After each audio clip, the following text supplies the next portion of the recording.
I'm going to go home and ask Rachel how her day was. Hope you get to spend the weekend with somebody you love. Here's Chris from New York.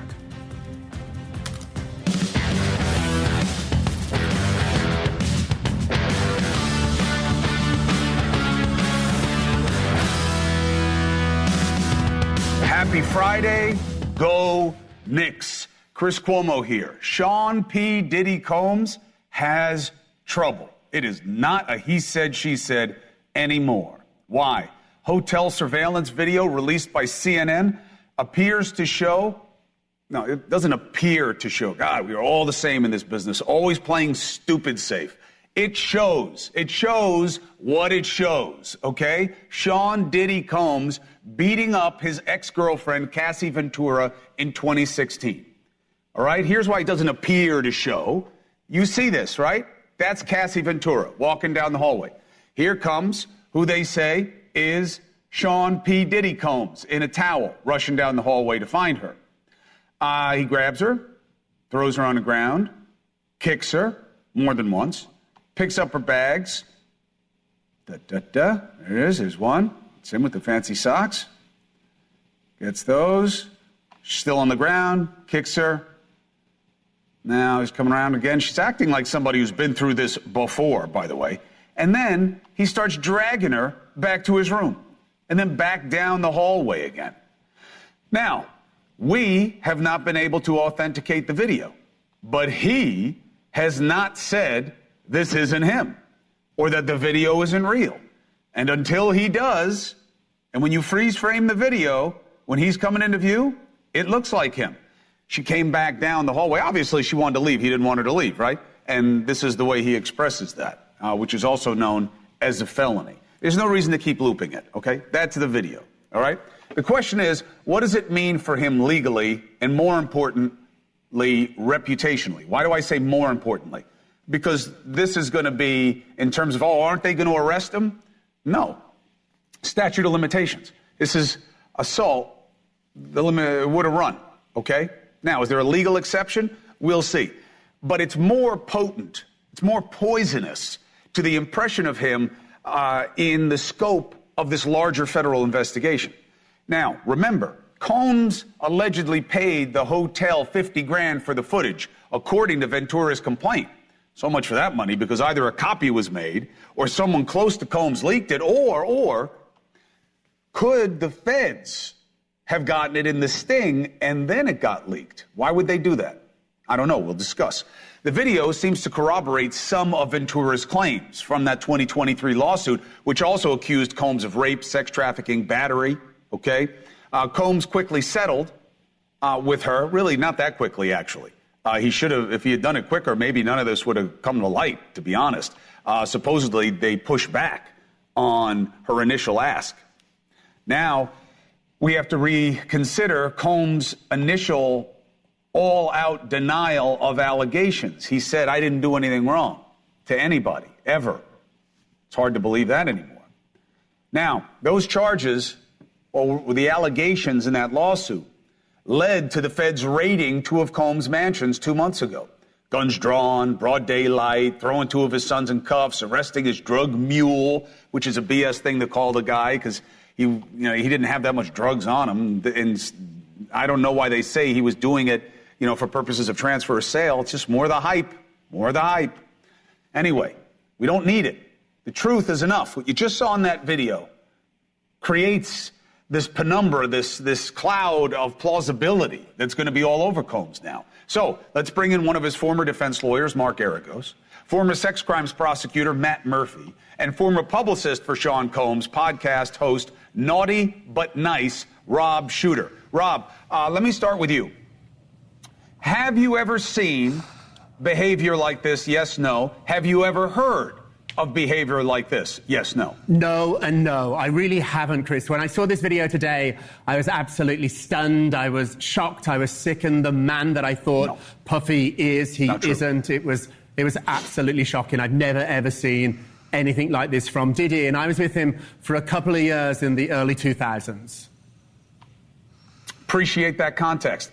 Now, Brother Murphy, is my analysis wrong about whether or not he can be arrested for this and charged for the assault that dates back to then? And if so, or if not, what does it mean in terms of the larger understanding of the investigation? No, Chris, your analysis is exactly right. And this is one of those shows that I think my old friend Mark Aragos legally is about to agree with me on everything. So this is what's known as a 273-5 in the state of California. So it's called a wobbler. It can be a misdemeanor or a felony, depending on the circumstances. The misdemeanor statute of limitations is 1 year, and this goes back way past that. The felony statute of limitations for a 273-5 is 5 years. So there's no prosecution in state court that's going to happen. But I think what's interesting here is, we talk about this potential indictment, this federal indictment.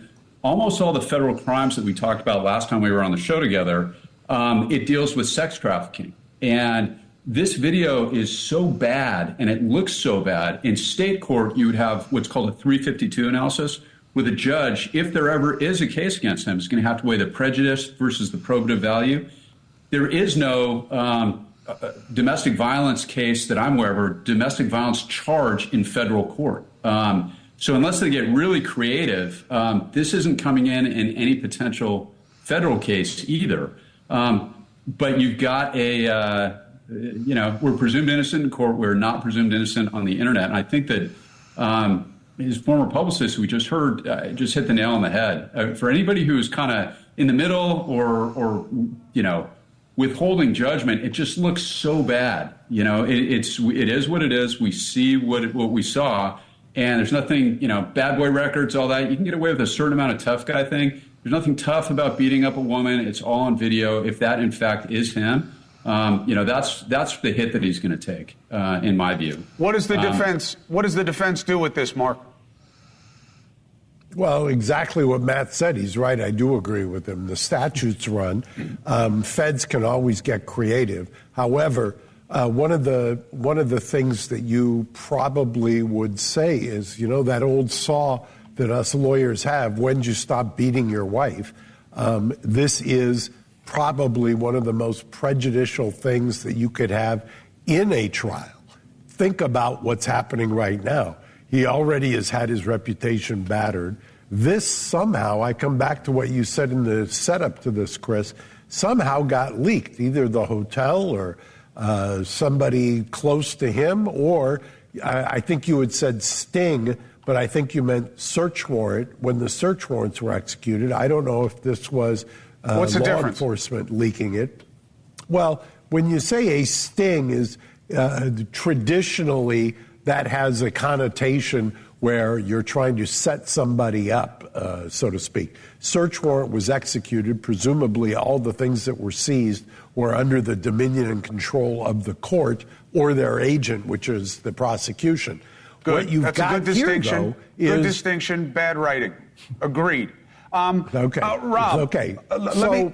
Hold on. Mark, let me bring Rob in here for a culture commentary for a second, okay? Is there a chance, and everybody at home, forgive me, but we're trying to understand why Combs would have said, I never did anything wrong to anybody, okay, if he knew that this existed, and a lot of other stories, Rob, of him being violent towards people. Doesn't mean he's a sex trafficker, doesn't mean he's a drug trafficker, doesn't mean he was running a criminal organization. But, Rob, how do you square that? Is this something that he might not think is wrong, or he thought it wouldn't get out? I think a lot of celebrities have managed to convince themselves of their own hype, of their own truth. They're surrounded by a lot of yes people. And Diddy has all that and more in his life. And so I think there's nobody around him to set the record straight. And Puff can really believe his own hype, his own press releases. This is a guy that likes changing his name a lot at a whim. And so I think, I don't know, I mean, deep down, Puff knew. He obviously knew what he did, but on a much more superficial level, I think he was really good at convincing himself that this just was not the truth, and the Puffy that he had so carefully manipulated, the Puffy he had so carefully presented to the public, he believed that too. It's just, look, Matt, it's not cheating on his wife, It's not, pushing somebody when they got too close. This is bad, but at the same time, explain to me why I shouldn't completely dismiss it as a function of legitimizing the federal probe. I mean, what about this leads us to any kind of trafficking, criminal, RICO understanding of what he could be part of? Yeah, it doesn't, Chris. It doesn't. It's this is as bad as this is. I mean, his hit is in the court of public opinion, I think, on this. Right. I got to confess, I didn't want to believe the stuff that I was reading before about the sex trafficking. And that may not be true, but it's so, like Mark said, it's so prejudicial. It's not coming in a federal case. It wouldn't come in a state case unless he's charged with another act of domestic violence. Or, I mean, theoretically, if he took the stand and denied ever hurting anybody, which won't happen now. But again, it's been a long time since that raid, that execution of search warrant. And I wouldn't be surprised if there's no charges coming down. And who knows what they got. But, his big hit is public relations, like Rod said. Yeah, I mean, Mark, I'm in no way defending this behavior, okay? Everybody with eyes knows this is wrong all day long, especially as a guy, he's got daughters, he knows how wrong this is and what he would do if he ever saw anybody do this to anyone he cares about, okay? But why is everybody showing this tape as proof that the feds are going to make charges against him? Well, I think Matt may have hit on something. I think that part of this, and I'm speculating here, I have no idea where this came from. But, there is, I had argued or speculated before that one of the reasons that this public raid took place and that Homeland Security came in with guns blazing was because they wanted to send a message to witnesses. And, this having been either leaked, I don't know if it was somebody close or if it was law enforcement, and I'm not suggesting the U.S. attorneys at all. I don't know. But if it was, that may speak volumes as to, some rogue agent who feels like they weren't getting what they wanted. This is so damaging reputationally. The same reason a judge would inevitably rule this is way too prejudicial is the same reason that if you're defending him, you're going to be frustrated as all get out, because how do you ever get past this because it's so inflammatory? And mind you, he's reputationally, and you've got one of the experts on here, but reputationally, he's got to come out and he's got to say something. I mean, normally I would say, no, shut up, sit down, I'll deal with it if I was dealing with him. But I couldn't agree more with this and you, frankly. I've got a daughter, you've got a daughter, he's got multiple daughters, and I think that this is something, I've defended these cases and they're heartbreaking because you just want to shake somebody, but it happens, and it happens way too frequently, and it's inexcusable, and he needs to come out and he needs to show some remorse for it, and he needs to say, this is not who I am. I'm working on, he's been public about some of his struggles, and obviously this is one of them, and it's no excuse. There is no excuse for this, and he's got to deal with it. But Rob, it doesn't lead. It's a long jump to get to sex trafficking from this. Oh, I'm with you. I'm with you. I'm with you. My father used to love to play a game with me, Rob. When I would give him any misinformation, when he was trying to bust me for something bigger, he'd say, falsus in unum, falsus in omnibus. As soon as he would get me with one little lie, he'd say, this means you are lying about everything. That's a clever construction, but it usually has to exist within the same context of fact. And this is a huge leap, as Mark just said. Now, what is a much less leap is how much truth was the girlfriend, ex-girlfriend, saying in her allegations. Her husband came out with a statement today. If we can put it out there, I'll give a quick paraphrase of it. Can you put the statement up, Dusty? 1,000, 2, 1,000, 3. There we go. Men who hit women aren't men. Men who enable it and protect these people aren't men. To the abusers, you're done. You're not safe anymore. You're not protected anymore. The men by your side are just as weak. Who is this message to, in your opinion? I think this is to Diddy. I think it's to everybody out there who would potentially do business with him. Let's remember, Diddy had some of the best connections in New York. He was in business with the Lauders. He was in business with Clive Davis in the record company. These are huge, powerful people. I've reached out to these people today and they've not responded. So I think at the moment there's a lot of people squirming here in New York who have to say something. We can't just pretend that this didn't happen. We can't pretend that this would go away. This video is going to exist forever. And now a lot of people have to say something, have to stand up. Dusty said a couple of things in my ear during the interview. The first one was, I wonder if he can still get a fair trial. That, I think, is too much of a stretch. The next thing that she said, actually, I agree with, which is, say it again, Dusty?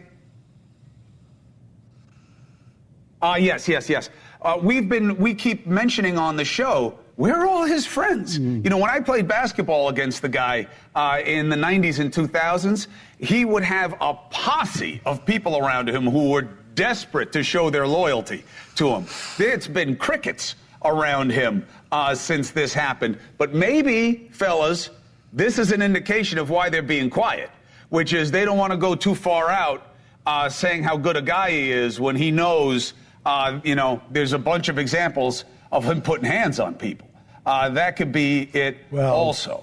Mark, final word to you. I'll tell you, Chris, I was just going to say I agree with Dusty. I can't tell you the number of current prosecutors, former prosecutors who texted me today with he's done. He can't get a fair trial. And I agree. I don't know how you get a fair trial. But listen, just because you don't know how to treat women, just because you have a problem with violence, right, doesn't mean that you're running a RICO Act springing industry. I mean, this is a way bigger set of suggestions than, if we had 8, 9 women, if we were dealing with one of those cases, okay, he's in bad shape because now we can believe all of them because this is an easily, laterally, corroborative thing. But I don't know that it leads us somewhere bigger, but we'll see. We'll see. I don't want to overhype it because the truth is enough. This is an ugly incident, and I don't usually agree with speaking to the media. I know that's weird as someone in the media. That's why I'm a terrible booker. But if I'm Sean Diddy Combs or someone who cares about him, if this is not who he is, you need to find someone you trust, come out, sit down, explain what you did, explain what you know about it, and tell people why they shouldn't believe this is the sum total of who you are. Otherwise, the narrative will be cemented. You will be just this and nothing better, ever. Matt, Mark, Mr. Naughty, Mr. Rob. Thank you very much, Rob Shooter, Mr. Murphy, Mr. Garagos, especially on a Friday. Appreciate each of you, and especially, I appreciate you being reasonable about it. The truth is enough. 4 minutes, 5 seconds coming up. We've got a remote roundtable. Figured we'd try it out. Bunch of boxes, bunch of topics. Why? There's so many hot topics. This boffo response to the Kevin Spacey interview that we had on last night. This fight between AOC and Marjorie Taylor Greene. I mean, what the hell is going on with us in this country? I mean, did you see their behavior? Oh, the shame train has left the station. All that and more next.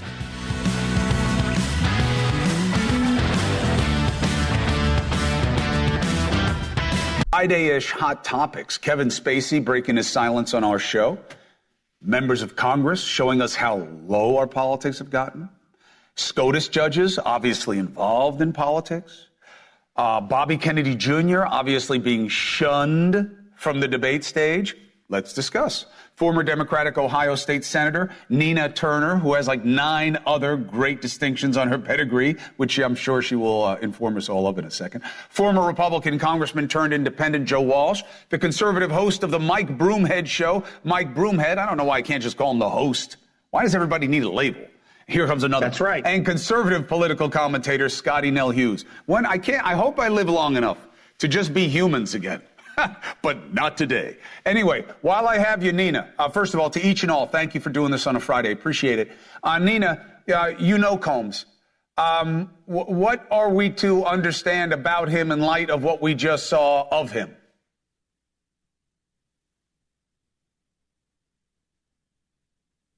Sorry about that. I was muted. Certainly that video is disturbing. I'm still digesting it. Phone ringing off the hook, text messages about this situation. I am very saddened by what I've seen. I don't want to say that there's no room for redemption. We would all like to think that somebody can be redeemed. But again, that video disturbing. Violence, domestic violence can never be accepted by anyone. I do agree with your previous guests in that I hope that Diddy does come out and make some kind of statement. You know, I worked on some projects with Diddy. One in particular was to help Mother Opal Lee, which I know you remember, Chris, was on this crusade to get Juneteenth to become a holiday. And Diddy actually helped her get, the signatures, get her over 1 million signatures. So there is another side to him, but the side that is being displayed on this video cannot be explained away. Nobody can say that they support this.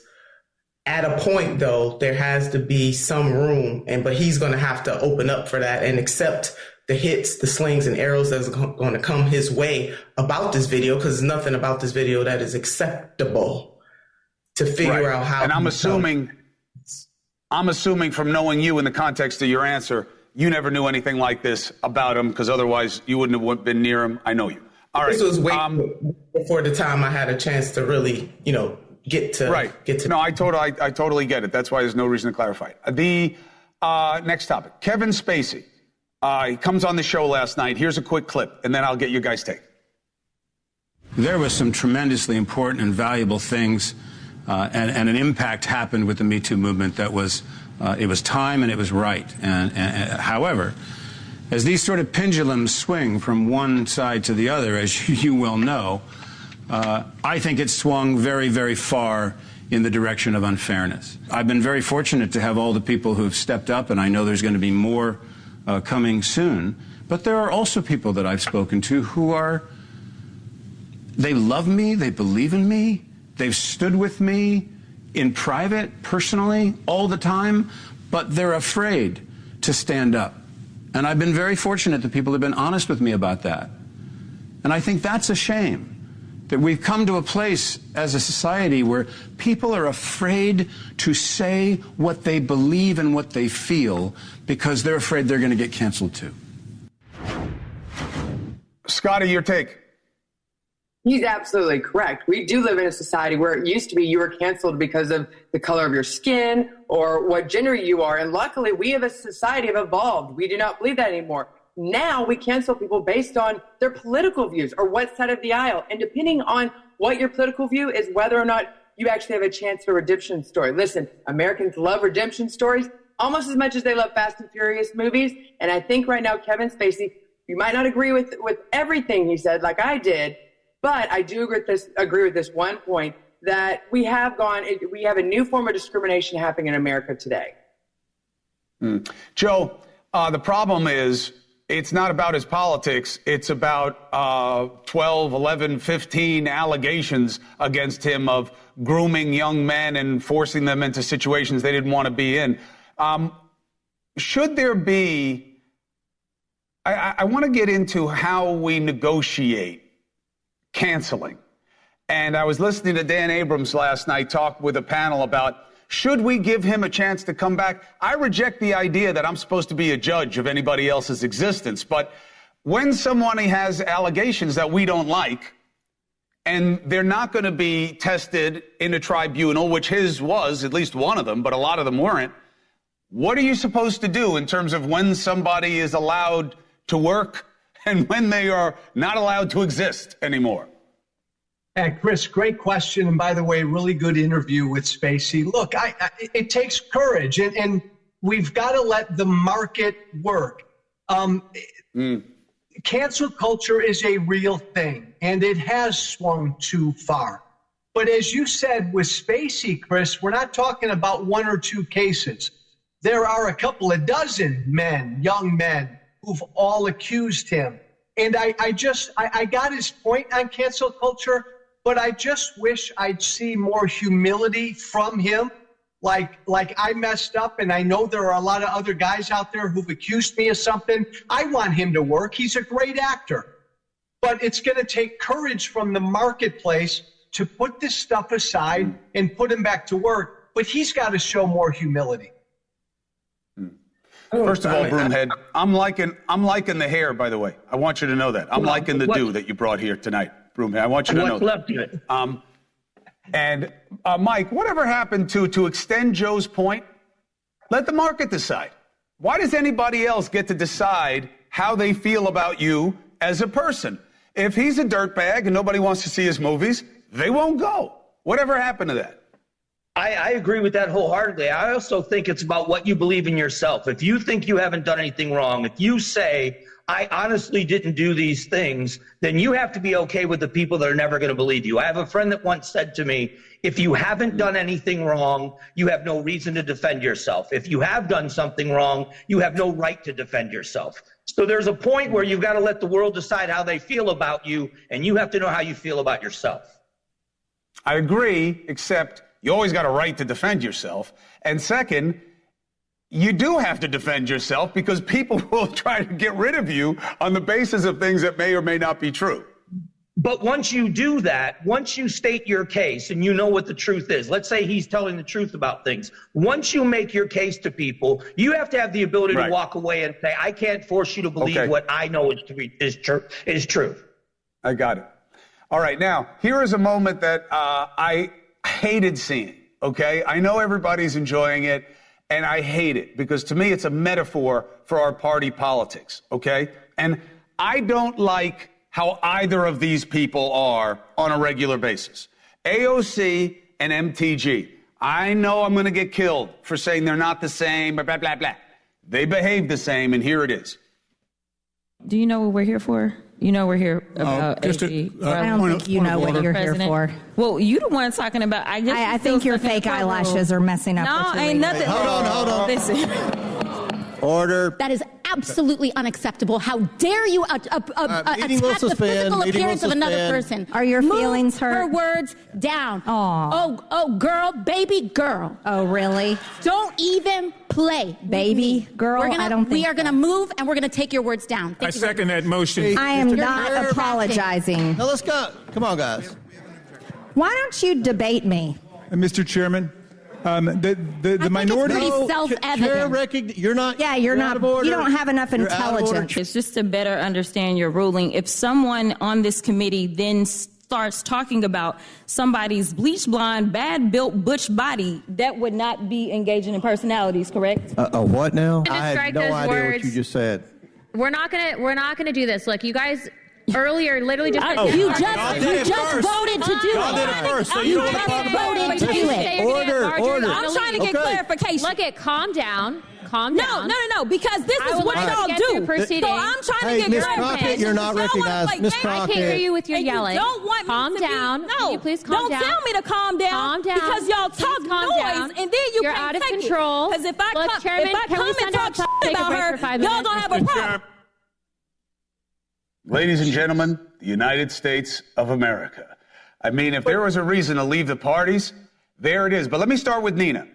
Nina, to me, it was like they just justified everything that people say about the fringes. That's MTG showing the worst of the right. And Crockett, you know, I'm not going to put her in as thick, but AOC showing the worst of the left. What's your analysis? And you know I'm disagreeing with you, Chris. Of course you were going to start with me. Now, Marjorie Taylor Greene acts out like this all the time. I mean, I'm old enough to remember when she was on the floor of the Congress calling her colleague Boebert, you know, they were exchanging the B words towards one another. Right. She started this. And let me center Congresswoman Jasmine Crockett. This ain't about nobody else. I'm glad that Congresswoman Ocasio-Cortez came and jumped into this. But what I think is being lost here is that Congresswoman Crockett was attacked by Congresswoman Marjorie Taylor Greene. She should have never made that reference about her eyelashes or anything else on her body. She's not allowed to by the rules of decorum on the House floor. But you know what? There's a rule. Decorum be damned, right? That's what happened. I mean, this reminded me of the Parliament. Look, I ain't too upset about it, Chris, because I think people need to let out how they really feel. And then we get down to the business of the people. There's a reason why Congress is not popular. And it's not just that kind of behavior. It's just that they are not coming together to really do anything to change material conditions. But my point is this. Black women face these kinds of insults all the time. And that congresswoman that was on the sidelines, and I don't know her name, telling Congresswoman Jasmine Crockett, calm down, settle down. You know what that is, Chris. It was Luna. That's all about a stereotype. Always stereotyping Black women to be angry and out of control when Congresswoman Crockett had every right to be upset with Congresswoman. Yeah, she did. She did. She did, 100%. 100%. But hold on, let's go one at a time. Scotty, go ahead. Okay, Nina, with all due respect, you cannot look at this and dismiss and go after Marjorie Taylor Greene and dismiss AOC and Crockett across the board. Eyelashes, are you really that sensitive? We hurl more insults at each other in Sunday school than we do talk about eyelashes. This was bad for all women in politics. Not about being insensitive. We talk about men, they act like children all the time on the House of Congress. Yes, we give them a little bit of attention. But for women to act like this, yes, if Marjorie Taylor Greene shouldn't have mentioned eyelashes, but the absolute backlash she got was, you cannot in any way respect her words. Look at what she called her. And I don't consider we're talking about bleach blonde, butch body, which, by the way, is an insult to the lesbian community of America, I do believe. So she insulted the LGBTQ community by saying that. And baby girl, I am censoring both sides of the aisle and be ashamed of them. Crockett for a reason. And Scotty, when you come at me with all due respect, I already know what that means. So if you want to respect me, put some respect on my name.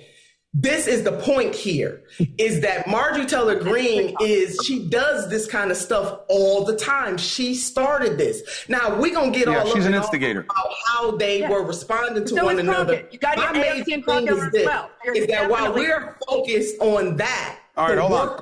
American people is not being done. I'm with you. I'm with you.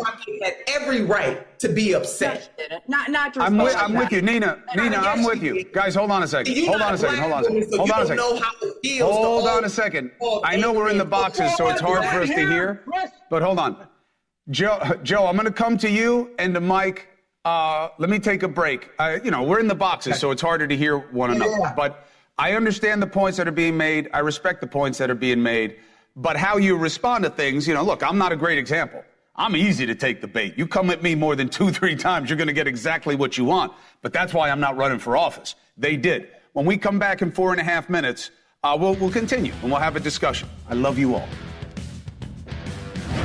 All right, let's come back with the round table. Love them all. Scotty Nell Hughes and Nina Turner were just giving us kind of balancing points about who's wrong and how they responded on the floor of the Congress. Joe Walsh and Mike Broomhead join us also. So, Joe, you were in Congress. You were on this committee. What's your take on what we just saw? Hey, Chris, I served in that body. I served on that committee. Look, I'm with Nina.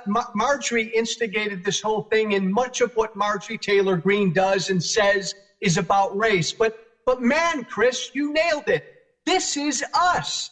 It's called the People's House. The House is called the People's House for a reason. It reflects most intimately who we are as a people. That was ugly, divisive, partisan, and performative last night. But man, look at what we as a people do on social media and on a lot of TV. I give you credit, Chris Cuomo, because you're trying to bust this performative partisan bullcrap. But this is how we behave as a people. So it's not surprising that the House of Representatives reflects who we are right now.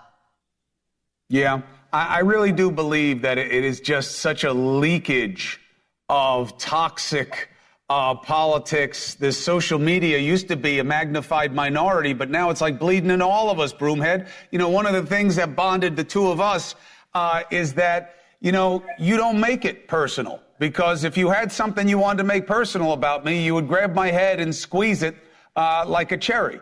But you're not going to do it with words and cheap shots. What does this say about us?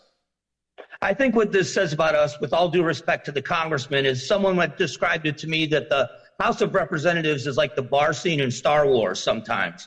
And this reflection is about who we are and who we elect. This is more about voters than it is about the electorate. I think this is what drives people away from the process. I'll give you an example. I was a Cardinals season ticket holder for a long time. You go to a football game and a couple of guys get into a fist fight. And there are most of the people telling them to knock it off, don't behave that way, and this is why we don't come out to public functions. It's the very few people that are instigating the fight that they're catering to. And this is horrible behavior. It reflects poorly on the House, and everybody involved should have calmed down, and nobody should walk away without blame. Everybody that behaved that way should be blamed for behaving that way, including MTG. She did instigate. Oh, she does every time. That's the only reason she's there. But Nina, I have one more question for you. And first, everybody, forgive me, but I miss fistfights. I miss fistfights. They're too expensive for me now. But, you know, I miss them. I think sometimes that settles it. Chris. You know, no, because only if you're fighting on my side. But sometimes it's like, listen, you can say what you want to say, but at some point there's going to be a price. Now, Nina, one of the reasons that I've loved you for so many years is your ability to deal with personal criticism when it comes at you. Your use of words, your use of metaphor. You understand what's being done. I don't fault Crockett the way I do the other two women involved. I also think she's by far the smartest and most eloquent of the three. But wasn't the right response, instead of the baby girl, BS and all that, was to say, I know what you're doing with your comment about me, MTG. I know you're playing a race again because that's what you're about, but I'm better than you.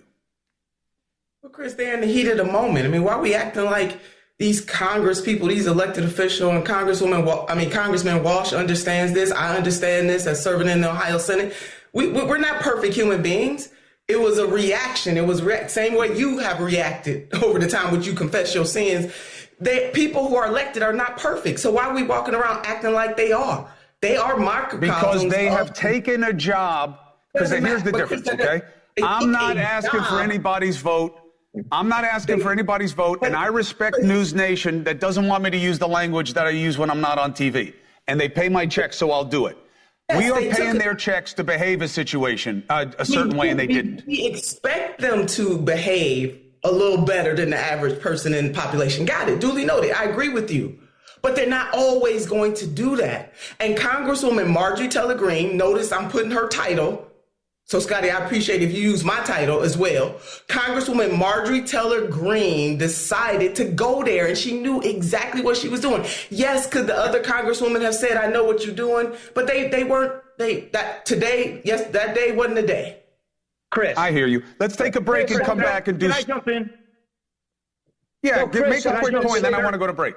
Very quick. I was just going to say, Chris, in Phoenix, a few months ago in Phoenix, 2 police officers got shot at by a suspect, and they chased him into a store, and they hit him when they already had him in the ground in custody. And one of those cops lost his job. Should we have taken into consideration that he had just been shot at, or was he held to a higher standard because he's a police officer and we hired him to do that job? His reaction was as wrong as the guy's action. Mixing issues. I agree. I mean, look, I think cops are trained to de-escalate. Members of Congress aren't, but they should be better than that. It just shouldn't be so easy to get them to be their worst. And I think it's a reflection of why our politics sucks and why if you're in a political party, you should leave it yesterday. All right, let's take a break. Come back. Why isn't Bobby Kennedy on the debate stage? Is this a good thing, bad thing? And Alito and the flag, he blames his wife. Is that good enough for you? Next. Show of hands, who thinks Bobby Kennedy should be on the debate stage? Nina, my girl. All right, Scotty's making... Look at the balloons. That was great. I love that. That is the best production value we've had on this show since it started. Scotty, why no Bobby on the stage? Well, I've got mixed feelings about it. Let me say this. I think if I was Joe Biden's, if his staff, I'd be all about it. Because I think what Kennedy is going to do, he's going to show how much aligned he is with Trump's thoughts. And so those folks who might not have the stomach to push the button for Trump, guess what? This is going to introduce them to RFK, who, like I said, I think overwhelmingly has more opinions that align with Trump supporters rather than necessarily Joe Biden's. At the same time, I think he can also be a pest. I think he is definitely going to be one of those that's just going to kind of just quip in here and there Doesn't really matter. He's a spoiler at this point in the election. He's a spoiler possibly on that stage. I get it. I don't know. I don't know which way he breaks it. See, Trump said he's okay with him being on the stage, Joe Walsh. What does that mean? By the way, can you make Scotty get balloons too? Can Scotty get balloons? Scotty can. This will be the best day. This will be the best day I ever had on my show. I knew I was asking for too much. Joe, go ahead. You can't believe a thing Trump says. I don't think either guy wants him on the stage. Look, Chris, if this were the presidential commission, then they'd say there's a threshold any other candidate needs to hit. Biden and Trump are doing their own thing now, and neither one of them wants him on the stage. The next president's going to be Biden or Trump. They need to go mano, because the country needs to make this decision. I agree, Joe, but here's my problem to Broomhead.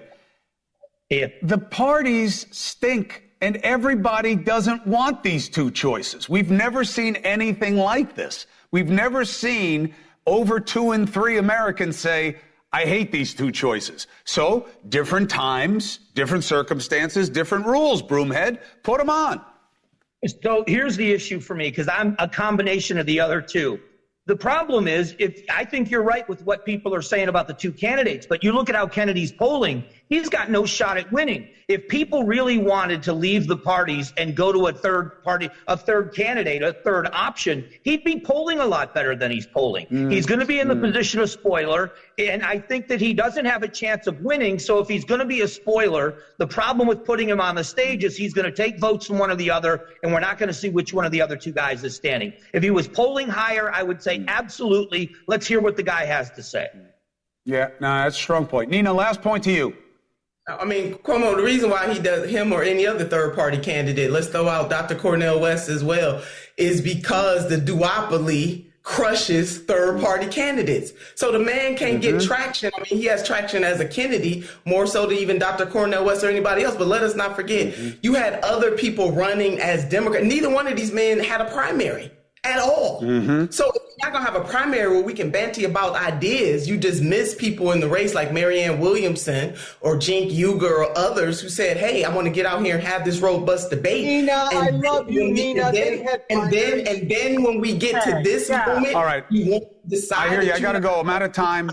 I appreciate you guys. Yes, they had a primary, but Trump didn't participate in it. That's her point. All right, each and all of you, thank you very much. Have a great weekend.